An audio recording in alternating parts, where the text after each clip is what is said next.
أعوذ بالله من الشيطان الرجيم بسم الله الرحمن الرحيم إن الحمد لله نحمده ونستعينه ونستغفره ونعوذ بالله من شرور أنفسنا ومن سيئات أعمالنا من يهده الله فلا مضل له ومن يضلل فلن تجد له وليا مرشدا أشهد أن لا إله إلا الله وأشهد أن محمدا عبده ورسوله الذي لا نبي بعده اللهم صل على سيدنا محمد وعلى آله وأصحابه وذريته وقرابته وأهل بيته أجمعين أما بعد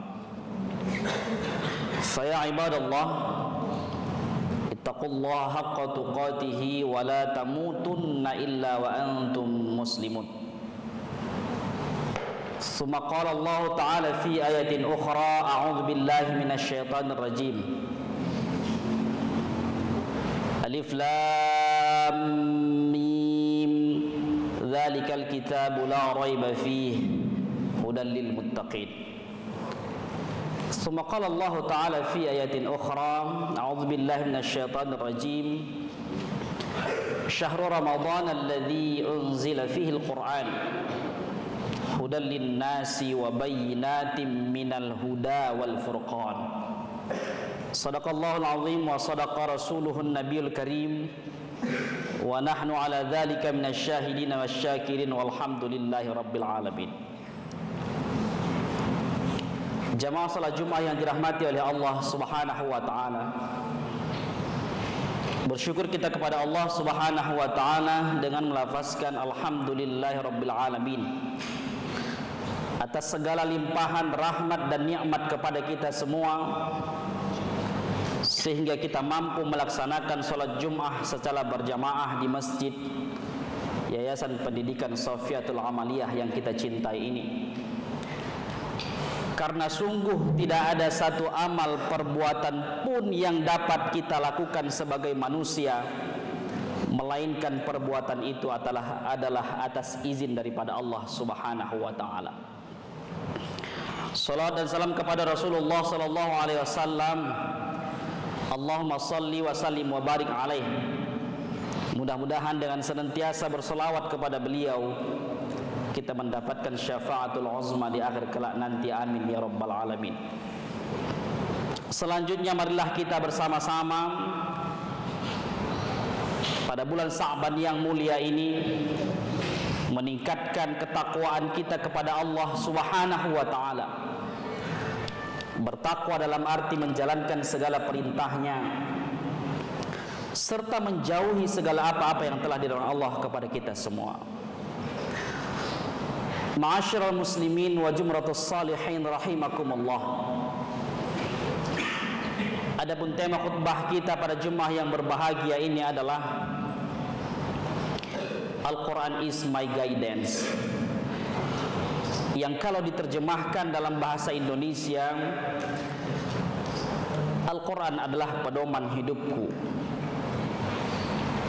Jamaah salat Jumat yang dirahmati oleh Allah Subhanahu wa taala. Saya ingin mengawali judul ini dengan sebuah pertanyaan yang dapat kita ambil i'tibar dari jawaban itu. Pertanyaan itu adalah why we must believe the Quran. Kenapa kita harus meyakini dan mempercayai Al-Quran ini sebagai pedoman hidup? Karena pada dasarnya kita tahu ada kitab-kitab lain selain Al-Quran Al-Karim. Jamaah salat Jumat yang dirahmati oleh Allah Subhanahu wa taala. Alasan pertama dan jawaban pertama adalah karena Al-Quran ini adalah murni produk dari Allah Subhanahu wa taala, dan Allah yang menjaga dan memeliharanya mulai dari semenjak turunnya daripada Allah kepada malaikat Jibril, kemudian dari malaikat Jibril kepada Rasulullah, dan Rasulullah kepada sahabat atba'ut tabi'in, dan sampai hari ini Al-Quran itu tetap kekal adanya dan tidak ada perubahan sedikit pun di dalamnya. Itulah alasan yang paling fundamental kenapa kita harus meyakini Al-Quran itu sebagai kitab suci dan pedoman dalam kehidupan kita. Bahkan Allah Subhanahu wa ta'ala juga memberi keyakinan kepada kita, dzalikal kitabu la raiba fihi hudal lil muttaqin, bahwasanya di Al-Quran itu tidak ada keraguan padanya, dan Al-Quran itu fungsinya adalah petunjuk bagi manusia. Jamaah salat Jumat yang dirahmati oleh Allah Subhanahu wa ta'ala, itu yang pertama. Kemudian yang kedua, kenapa kita yakini Quran ini sebagai kitab suci? Dijelaskan di dalam Scientific Quran bahwasanya Al-Quran ini bersifat universal. Di dalam Al-Quran dan di dalam pemahaman kita selama ini ada mindset yang keliru, bahwa sebahagian kita menganggap Al-Quran hanya untuk kitab ibadah dan berbicara tentang ibadah semata. Yang pada hakikatnya dan yang sebenarnya adalah Al-Quran tidak hanya berbicara tentang ibadah, tetapi Al-Quran itu bersifat universal, membahas segala disiplin ilmu. Tidak hanya ibadah kepada Allah Subhanahu wa ta'ala, tetapi juga mengatur disiplin ilmu-ilmu lainnya. Seperti contoh kita ambil, di dalam Al-Quran terdapat ilmu biologi.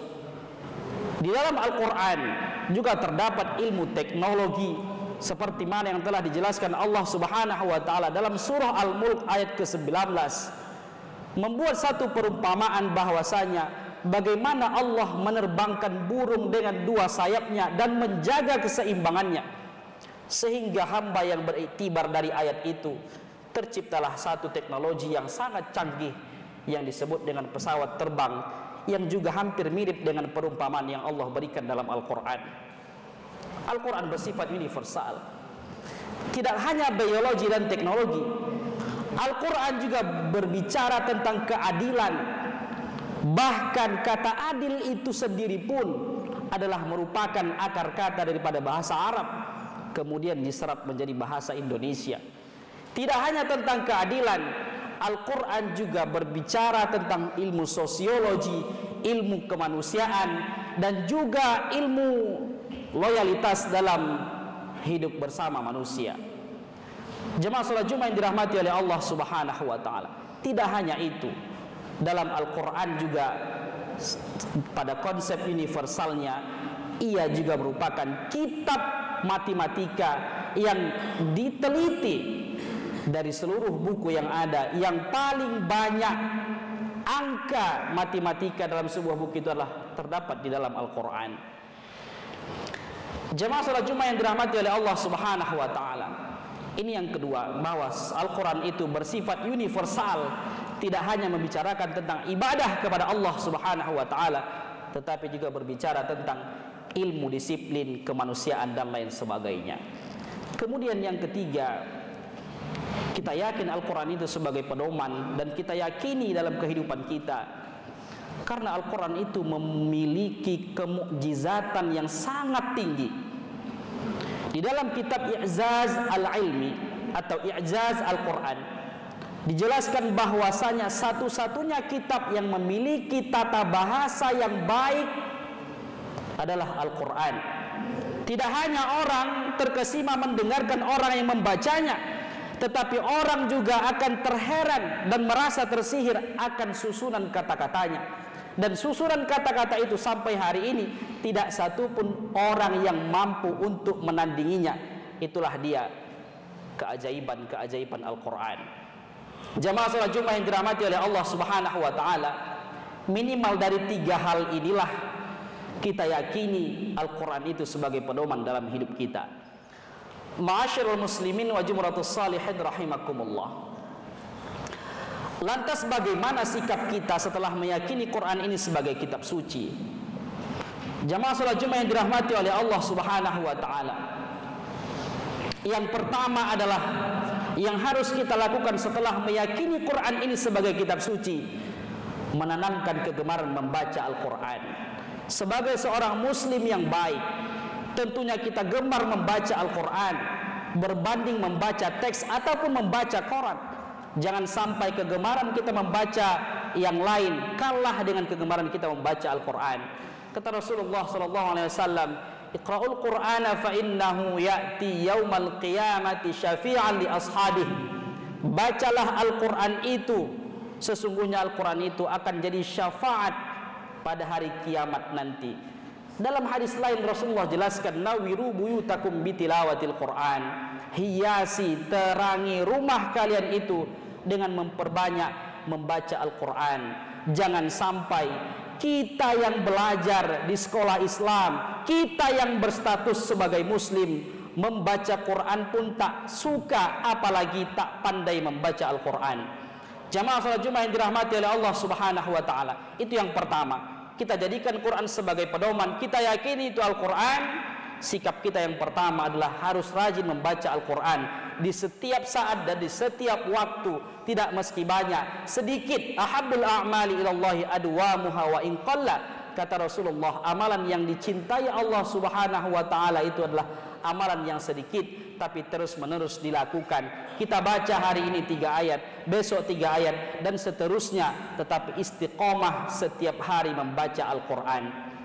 Kemudian yang kedua, setelah menanamkan kegemaran membaca Al-Quran, langkah yang paling penting juga adalah memahami isinya.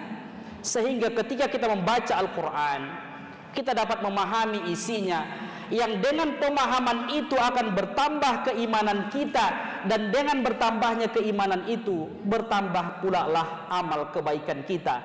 Karena sayang rasanya apabila kita seorang muslim hanya membaca Al-Quran dari awal sampai akhir, tapi sayang rasanya kalau kita tidak mencoba untuk memahami dan membaca arti daripada apa yang kita baca. Jamaah salat Jumat yang dirahmati oleh Allah Subhanahu wa taala. Kemudian yang terakhir adalah mengamalkannya di dalam kehidupan kita sehari-hari. Kita tidak akan bisa mengamalkan Al-Quran kalau kita tidak paham isinya, dan kita tidak akan bisa paham isinya kalau kita tidak rajin membacanya. Dengan kata lain, kita bisa mengamalkan Al-Quran kalau kita fahami isinya dengan baik dan benar, dan kita bisa faham isinya kalau kita rajin membacanya. Jamaah salat Jumat yang dirahmati oleh Allah Subhanahu wa taala, mudah-mudahan tema khutbah Jumat yang singkat ini dapat menjadikan kita kepada hamba Allah Subhanahu wa taala yang mencintai Al-Quran, tidak hanya mencintainya tetapi juga membacanya, memahaminya, mengamalkannya dalam kehidupan kita sehari-hari, sehingga mulai dari kita bangun tidur hingga tidur kembali, amal perbuatan kita bersumber daripada Al-Quran Al-Karim. Barakallahu li wa lakum fil Qur'anil azim, wa nafa'ani wa iyyakum bima fihi minal ayati wa dzikril hakim, wa taqabbal minni tilawatah innahu huwas samiul alim.